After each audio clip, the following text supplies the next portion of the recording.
WWTA News. What do we got to talk about today? I don't know, but would you get to it already? Probably. We'll go ahead and get to it. Japan to enforce tougher crypto anti-money laundering laws next month. What is Japan doing? Japan is set to implement stricter anti-money laundering measures, including the so-called travel rule of the Financial Action Task Force, from June 1st, according to local news outlet Kyodo News. The decision was made by Japan's cabinet on Tuesday after the nation's anti-money laundering steps were deemed insufficient by global financial crimes watchdog FATF, the report said. In this crypto space, it's definitely going to be needed. I'm sure people look at this and feel like, big government's crushing down on everything, but crimes still happen regardless. And crimes still happen regardless. The Block says Beijing releases white paper for Web3 innovation and development. Beijing, China's capital city, reportedly released a white paper this morning aimed at promoting innovation and development of the Web3 industry, dubbed the Web3 Innovation and Development White Paper. The document states that Web3 technology is an inevitable trend for future internet industry development. Let's hear that one more time. It's inevitable. Inevitable. It's going to happen. Can't stop it. According to a report from the local news outlet, The Paper. The Beijing Municipal Science and Technology Commission, also known as the Administrative Commission of Zhongguancun Science Park, released the white paper at the Zhongguancun Forum. The commission aims to construct Beijing as a global innovation hub for the digital economy. The digital economy.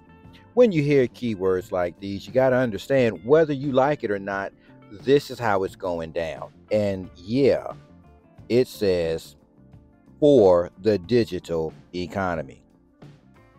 To that end, the city's Chaoyang district will spend at least 100 million yuan, around 14 million US, every year until 2025. Yang Hongfu, director of Zhongguancun Jiang Park Management Committee, reportedly said at the forum, Zhongguancun is often referred to as China's Silicon Valley. So, all these countries are heavy into this crypto space. They're making major moves. They're making major changes. And this is the new economy, right? For the digital economy, that's what it is. We're watching it unfold. Are we going to see values pick up? I would hope any day now. I'm hoping, right? But we're seeing more and more countries onboarding this technology. All right. 30 billion exits the U.S. banking system in 1 week as deposit flight grows. People are scared and they're yanking their money, right? New numbers from the Federal Reserve show the amount of money people are pulling out of their bank accounts is once again on the rise. According to stats compiled by the Federal Reserve's economic data, the FRED system, depositors yanked $30 billion out of American bank accounts from May 10th through May 17th. That represents an increase of more than $4 billion over the previous week. The United States banking system now has a total of $17.15 trillion in deposits compared to $18.03 trillion 1 year ago. It doesn't even seem that big. The deposit flight follows the failures of 3 large regional banks, Signature Bank, Silicon Valley Bank, and First Republic. The Los Angeles-based PacWest, which has been in the spotlight as the latest bank trying to keep afloat, is selling $2.6 billion in real estate construction loans in a bid to improve its balance sheet. They're trying to get some liquidity, right? They're trying to get that money. According to a Federal Reserve report, more than 700 American banks are considered to be facing significant safety and soundness risk due to unrealized losses that exceed 50% of their capital.